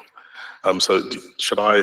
Yes, if you can pick that up on my question. Yeah. Thank you. So in terms of complaints, so as outlined by the Ombudsman, there's a real focus on learning and learning from complaints. And within the recommendations, there are specific asks on us to look at our framework, our quality assurance, our approach to quality assurance. But also, there's a big part in this around ensuring that we have the right culture and the right approach to responding and dealing with complaints, particularly trying to get it right first time. So what I will say to Councillor Samatar's question, and again, being very transparent about it, is that's something that we will be putting in place. We will be looking to, improve the level of, increase the level of investment that we put into, learning and training for staff and colleagues, and also making sure that everyone's abreast of, the expectations and what's required by the code. So, but again, it's something that we need to keep a focus on, and I'm sure as we go forward, and the impact and the outcome of that, you'll see through our performance information that we provide. In terms of your question, Chair, so it's about, I think, updating policies and how we're going to monitor performance. Is that right? So we have already... I think it's probably really more about making sure that policies are meaningful for staff rather than just, and that they're followed through. So if I've understood the point of the Ombudsman, that was what he was saying, as well as updating policies. Yeah, so meaningful for staff.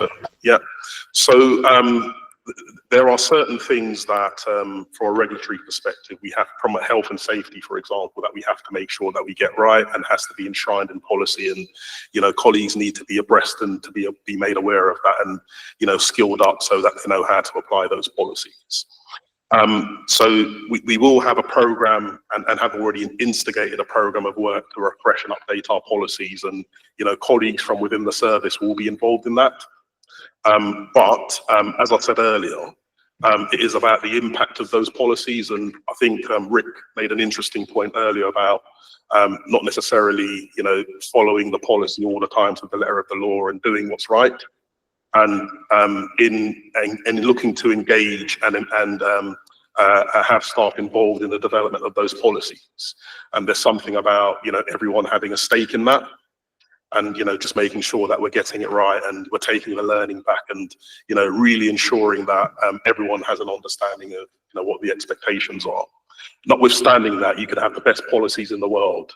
I think it's worth acknowledging that given the scale and complexity of the job and the work that we do, there are times that we will still get it wrong. We won't be perfect. And, this links back to our response to Councillor Samatar, and it's how we respond and react to that to make sure that we do get it right.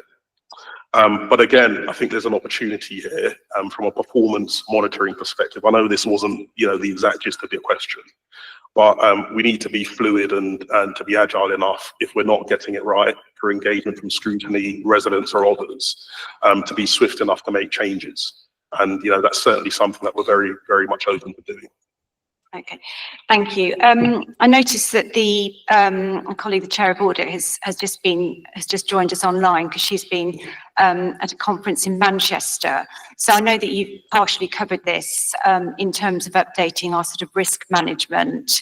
But I mean, if you've got anything to add to that, I think it would be really, it sort of fits into that good question. I think she'd really like to maybe just even hear a bit of assurance on that. If you've got anything to add in terms of risk. If they're making sure that risks are routinely identified and understood and appropriately mitigated, it would be really helpful just because I think that really fits into what you've just been saying. Yeah, so just to assure Councillor Lynch, absolutely. We do take risk management very seriously. I think sometimes it's very challenging, when you're dealing with high levels of demand to, quite frankly, identify what you need to prioritize and mitigations you need to put in place. But just to reassure members and Councillor Lynch that, we do take quite a stringent approach to reviewing risks. We don't just wait until, the invite comes to attend audit each year. We track risks on a monthly basis, on a quarterly basis to make sure that, we're checking mitigations and that they're still, accurate. And, if there's been any changes from interventions that we've made, that we are tracking the right risks. Because, when you're working in such a challenging operating environment, sometimes you can have too many risks that don't necessarily, are serious enough and have, the negative impact on some of the services that we're delivering for residents. So, absolutely. And again, we have to operate within the framework, the organisation's risk management framework as well. But that's not to say that, we won't ensure that we're doing that proper analysis and, keeping on top of the risks pertaining to the service. Yeah, and I think I think both myself and Councillor Lynch will be very mindful of the Ombudsman's comments really on working, collectively and collaboratively in responding to risk. So I'm now going to bring in Councillor Rout. Apologies for the delay. So I think if I've understood your question correctly, I think it would be helpful to have an answer from both the Ombudsman and from Hackney Council. And then I'm going to have a final two questions from Councillor Adjare and Councillor Gooch. And then we're going to bring this item to a close. Thank you very much, Chair. As I was saying, the Ombudsman's report questions the function of the alternative dispute resolution process and indeed whether it's fit for purpose given forthcoming OWEB's law. When it was introduced, councillors here will remember that we were told it was a means to try to cut the number of housing cases being taken to law in the hope that it would cut legal costs, presumably both fees and compensation awarded by the courts. The compensation awarded in the 56 cases that you were looking at was £75,000. But housing litigation in court is costing this council a lot more money. So going forward, as part of the scrutiny process, should the council be more transparent about the sums it's paying, both on legal fees when housing services taken to court, on the number of cases that it's won and lost, and separately on the sums which it's paying out in compensation awarded through the courts, because these are an important indicator of success and failure of the service. And of course, the money spent in court is all money which could go otherwise into housing services. And should Hackney Council end up asking the government for exceptional circumstances additional funding for the HRA because of the financial trouble it's in, we would want to know how much of that money is likely to go on legal expenses and compensation. So it seems to me that more transparency is really very important. Yeah. And just to add to that, if you've got any experience from other councils, how they manage these things, I think that would be helpful to hear that in the context of Councillor Rout's question. Thank you. Thank you very much for the question. It's a really important issue.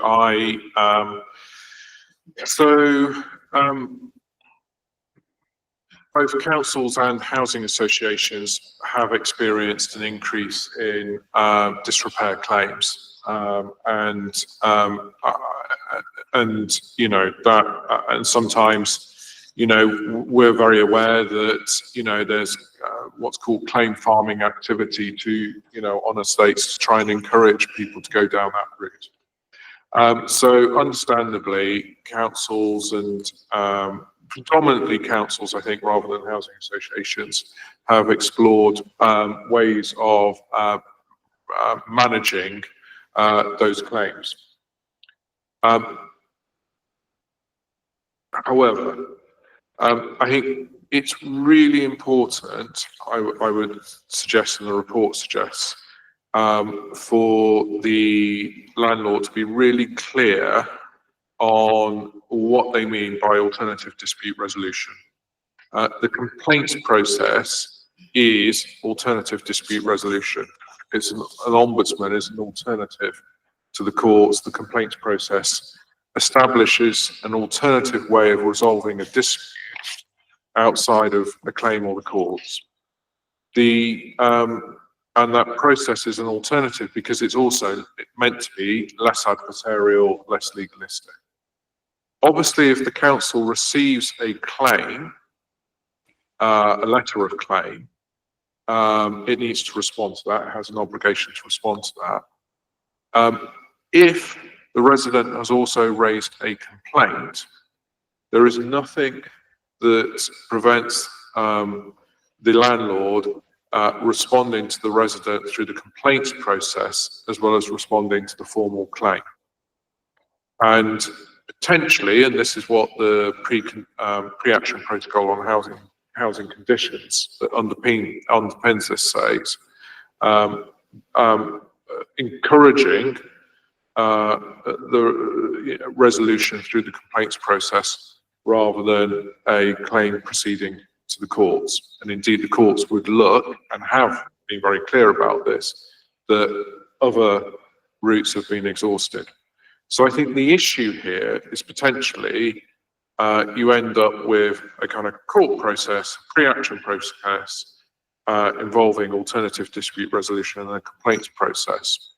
And the risk of kind of confusion potentially on handling between those. And what I wouldn't want to see, and I would strongly encourage the landlord to ensure doesn't happen, is residents being incentivized almost through ADR to go into an ADR process rather than resolution through the complaints process.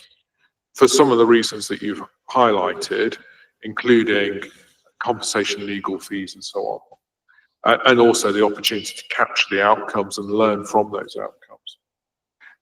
Now, it may well not be the landlord's intention to try and resolve disputes through ADR rather than a complaints process, but I just think it's really important that where there is a complaint and a claim, the landlord's crisp and clear on its handling and optimises the potential to respond through complaints. And certainly with other landlords, we have seen confusion. So, remember that our Abhishek's parents raised a complaint and a claim, and the landlord said they would not respond to the complaint and do works because of the claim, which was poor practice by that landlord. And we certainly see cases where landlords, other landlords have not responded to complaints because of a claim, when it potentially could have been resolved through that route instead, which I think is more beneficial to both parties. So that would be my strong encouragement, is that the landlord is really clear where if there's no complaint and there's a claim, I get it, then you need to respond through that route. But if there is a potential to use the complaint as a vehicle to respond, well, how could that be the vehicle rather than continuing to pursue the ADR route as set out? Whilst obviously responding to the claim in the way that it should be. And one of the things which we've said is that if the resident wanted to escalate, if the landlord wanted to make its stage 2 response under its internal complaints process, the response to the claim, we would, that could be the final response, and the resident could escalate it to the ombudsman, which is obviously a free service. It's also finally really important to recognise that sometimes the claim and the complaint may not be identical. and to make sure that issues in a complaint are not lost because of a claim, and the belief that in responding to the claim, all of the issues the resident have raised has been dealt with. So that would be my caution that I can share with the landlord around it. And your points around transparency, obviously matters for the local authority to consider, but obviously we would encourage transparency in the complaints process, and if there are alternatives, it may be sensible to be transparent about that as well. We certainly know that local authorities end up being after wine about this anyhow, and thank you. Yeah. I mean, I don't know, Ricardo, if you want to sort of pick up those points. I think we can all agree that we do obviously need to have transparency for residents in terms of their sort of rights and remedies when they've been let down by council services. And I think we can all collectively agree as well that, public money is far better spent in at an early stage providing an effective service for residents rather than on litigation. But I think, so I think these are, important points. But Ricardo, if you can respond really about how that's been taken forward, and also in terms of transparency. Yeah, I'll try and be brief. So absolutely concur, Chair. It is about, trying to avoid, a legal disrepair claim in the first place. And that should absolutely be our goal. Not always possible given the age of the stock and the challenges that we have, and I'm by no means mentioning that as an excuse, but the reality is we do have a number of legal disrepair cases that we do need to address and drive down. That's a matter of fact. I think just in regards to the ADR process specifically, absolutely welcome the Ombudsman's recommendation that we clarify that process. And again, that's something that we believe that we could do, relatively quickly. And at no point was it the intention, nor did we ever deliberately, encourage or incentivize any residents to not pursue, complaints, not pursue a complaint whilst also going down the ADR agreed route should they wish to do so. But as I said, would welcome the opportunity to clarify that. And I think there have been many cases where, whether it's legal disrepair or ADR, where residents have continued along the complaints process. In terms of transparency, yes, absolutely. I do appreciate that. In the member briefing session that we did last week or the week before, a couple of weeks ago now, I think, that was information asked for, and we will be providing it. Got no issues in sharing that and showing the statistics and the different levels of compensation paid out from LDR versus legal disrepair process versus the ADR process. And in terms of budgets and how we spend money, we're a public organisation, so if there's information that members or residents or whoever would like to see, very much, there's nothing to hide there. Thank you, and that's obviously, in our ongoing financial scrutiny information that we will want to see. Thank you. So I'm now going to come to Councillor Tajare and then Councillor Gooch for final questions, and we're going to wrap up this part of the meeting. Thank you, Chair. I've kind of got two, fairly short though. I think the first one is about 2 years ago or so, integrated housing management system was mooted in living in Hackney. Obviously, we've seen a development with the implementation of this current system, which is still in design process, due to be implemented, phase one due to be implemented in 2026. But in respect of that, I don't have an understanding as to how safeguarding and vulnerabilities will be incorporated into that information management scheme, because initially the discussions that we had were focused on there being a kind of cross-organizational approach whereby there was that transference of information. Is that something that's going to be embedded within your housing information management system in terms of safeguarding vulnerable residents? And the second is also, what learning are we taking from our ongoing complaints procedures at the moment as well? And how is this taken forward in terms of adaptive responses to undertakings? Thank you. And I'm going to really cheekily jump in here. Sorry, it's on a similar topic. I mean, obviously, having effective case management systems so that our staff can work effectively for our residents are obviously key to our progress as a local authority. If you can give us any further information really on what's being developed and when, that would be great in terms of procurement. But then I'm going to go to Councillor Gooch. I promise you a final question. Yeah, so just to add to one of Councillor Adejari's questions, actually, if I may, on complaints, I think it's important that we don't just learn about the issues that have been highlighted in the complaints, but that we also use the complaints that we have to learn about how we're doing things first time, because something in our complaints means that there's been an issue the first time that has come into the council. So I'd like to know how you're looking to do that from the complaints that we have, how to use our complaints as a resource. Also, talking about our case management system, a housing management system, I think we're all fairly well in agreement that there's a problem with not having one and that the solution is to have one. That seems fairly straightforward. But my concern is that we're talking about that as a 2 to 3 year endeavour. And there are people in very difficult situations tonight, and there'll be people in very difficult situations while the action plan is created and over those next 1, 2, 3 years. So I'd like to know if you've got any plans to introduce any new tools or processes in that interim period to ensure consistent, accurate and reliable data collection, and critically so that staff can analyse, understand, review and share that information to serve our residents. Okay, Ricardo, are you okay? I know that's a number of questions. So hopefully collectively you've got them and we can remind you if you haven't. So. I'll bring Stephen to answer the first Fabulous, one, and then I'll come in. Yeah, thank you, Chair. I think in relation to the IHMS, we have been talking about it for a while. CPIC signed the report off and the approval last September. We finalised the procurement and signed the contracts with the provider in December, and we've been working through the configuration of the first phase.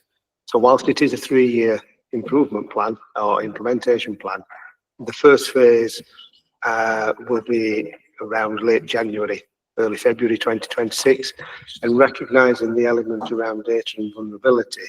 One of the key elements for us is how we store that safely, and just as you say, Councillor Gooch, be able to effectively share that, pull the information from other parts of the council around vulnerabilities. So as part of the implementation process, we're introducing a document management system early in advance of phase 1 that will go live July, August time this year. Phase 1, which will be the core housing management system, which will be the data around all our residents, will go live, as I said, January, February time. And in the lead up to that, we are developing the processes for gathering the data that we don't have, as has been highlighted by the Ombudsman, around some of the vulnerabilities, some of the makeup of the households, where we don't have that in other parts of the council.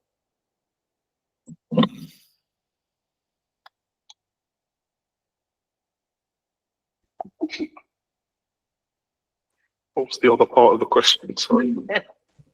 Is it learning from complaints? Yeah. Yeah.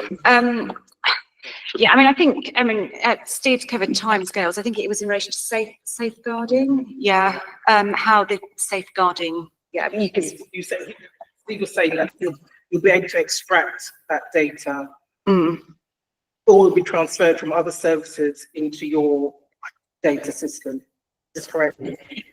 Yes, we're working with corporate IP around that at the moment to gather that data.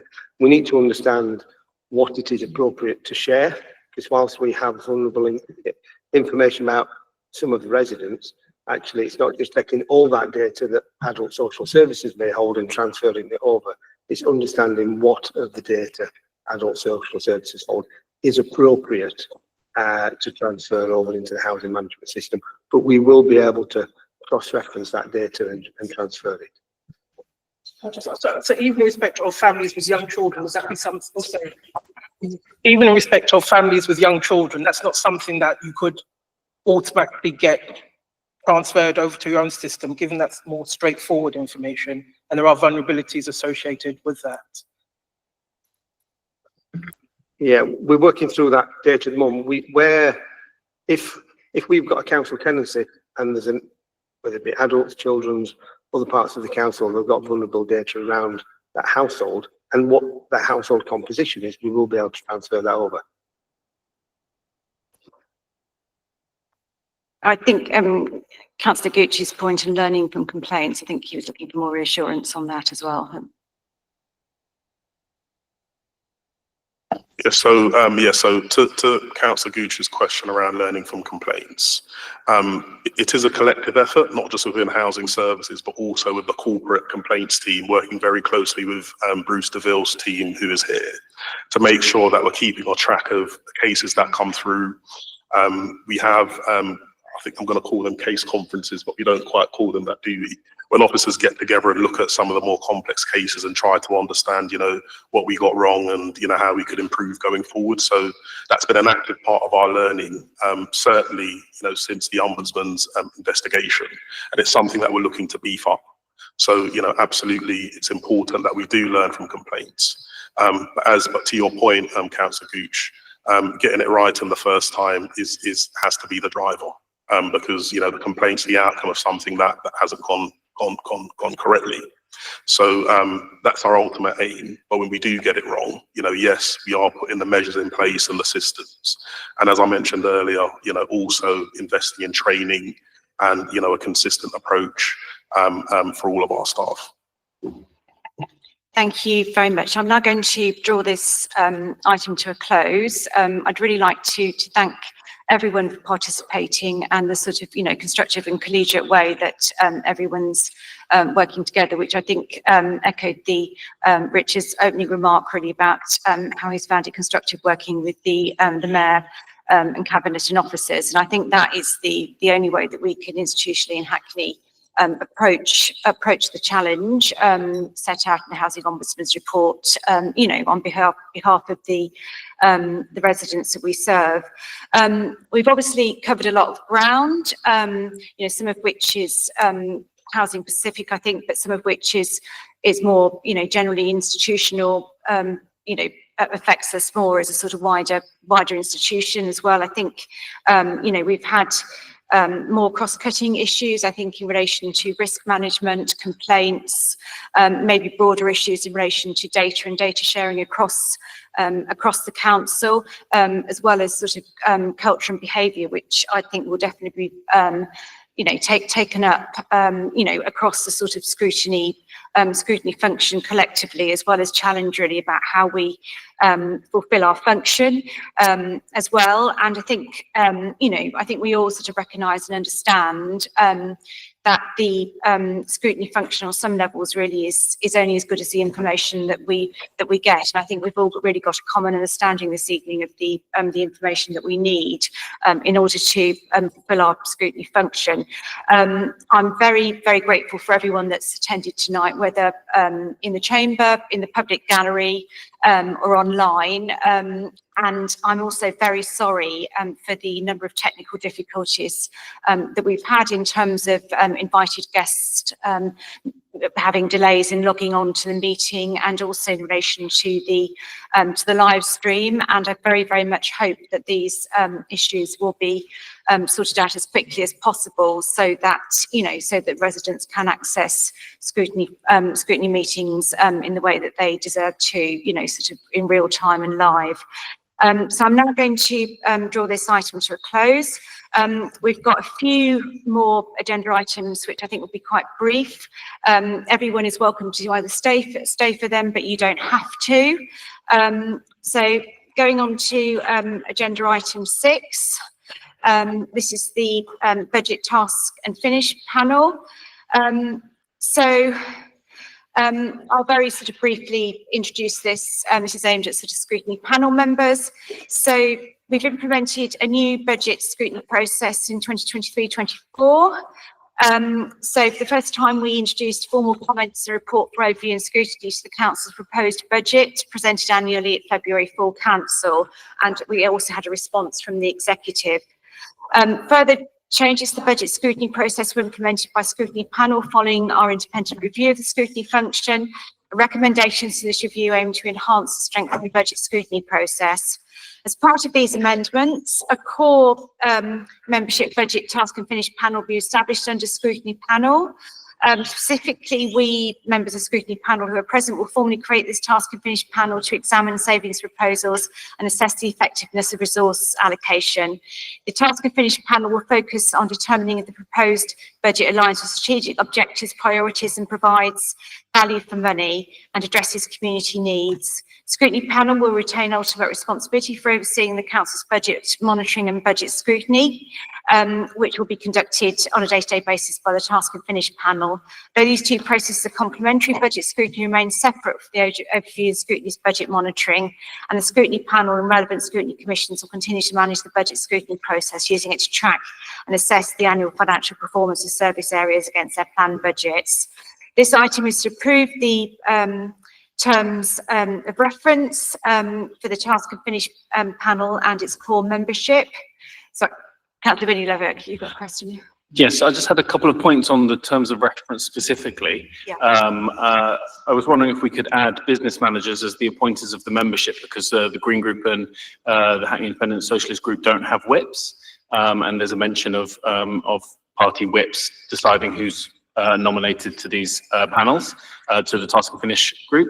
And the other thing is, I was wondering if it would be sensible to remove the specific reference to the Labour group as the majority group, as this one we need amending in the future. And maybe the term of reference, can, rather than having to be reviewed every year or whenever there's a political balance change, we could just elaborate on what that thinking is behind the balance on the task and finish group. For example, at least one member from each political group with political balance allocating the remaining seats. And also maybe, I don't know if we want to include something about a group being able to give away a seat should they choose not to take it up. Okay, can I just, thank you for those contributions. The task and finish group will be reconstituted and the terms of reference will be agreed at scrutiny panel every year. So, so I don't think we need to make any immediate amendments to that at this stage. I mean, obviously, as time evolves, we can respond appropriately in terms of our sort of terms of reference. In terms of the comment around whips, we can change something in terms of the sort of relevant, I don't know, the relevant contact in the group, something like that. Does that sound okay? Yes, that'd be good. Thank you. Okay. So, thank you very much, everyone who's put forward their names for membership of the task and finish group. I can see a few of you in the room. Great to see you. So we've just, we need to formally, as for panel, this is at panel members, agree to formally establish the budget task and finish panel, approve the terms of reference of budget task and finish panel, approve the membership of the budget task and finish panel for the municipal year 2025-26 as outlined on page 111 of the agenda. I can read out the names if, it's probably helpful if I read out the names. So it's, it's myself, Councillor Margaret Gordon as chair, Councillor Claire Potter, Councillor Lynn Troughton, Councillor George Gooch, Councillor Alistair Binney Lovick, apologise for spelling mistake, Councillor Claudia Turbot-Delov, Councillor Ben Lucas, and Councillor Joseph Ogden-Muren. So thank you very much.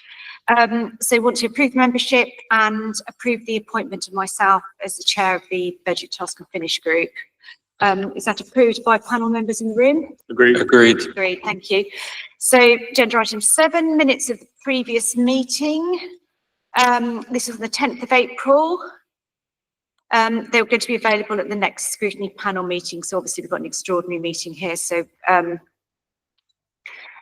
then scrutiny work programme for 2025-2026.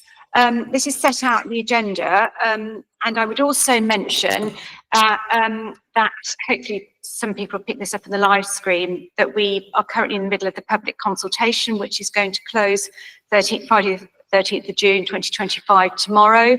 So if anyone, if anyone can make any last minute attempts to publicise that or submit suggestions if you've got them, thank you.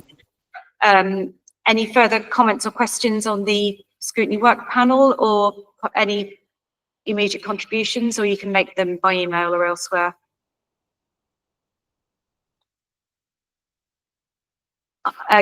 Chair, just very briefly, the submissions for topics for scrutiny is not very visible on the website. I sent an email about it. It'll be really good if it's on the front of the front page of the council, or if it's tweeted again. There was a tweet nearly a month ago, so it'll be really good to have a reminder of that. Thank you. I'm really sorry, Councillor Tebbott-Delloff. I'm having trouble hearing you. Do you mind repeating yourself?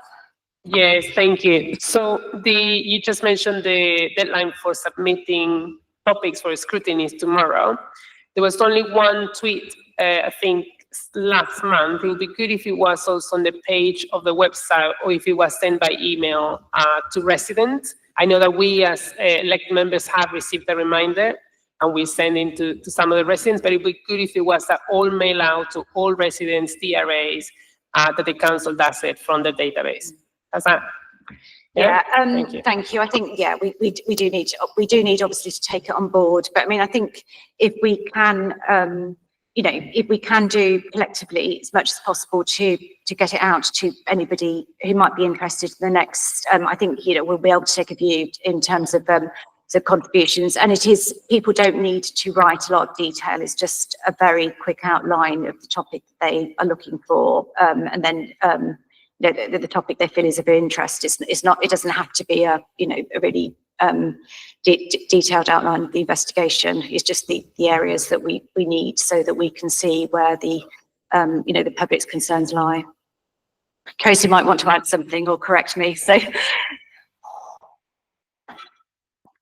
Just to clarify in terms of the public consultation.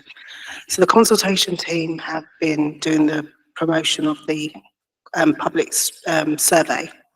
So it's been promoted on social media through Twitter and Facebook. It's also on our dedicated consultation page. It's gone out in the council's e-newsletter. It's been promoted to Hackney Matters. It's been promoted in Love Hackney. It's been promoted in the monthly newsletter to businesses. And it's also been sent to external stakeholder partners like the NHS, the police and CBS and TRAs.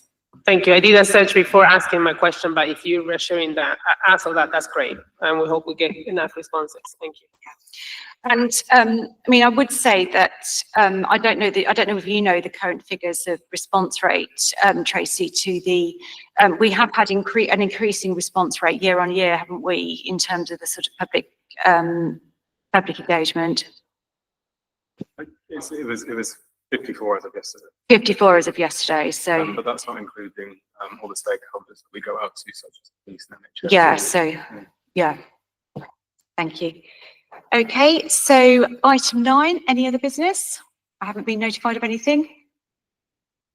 I will now close the meeting. Thank you very much, everyone, for participating. Thank you.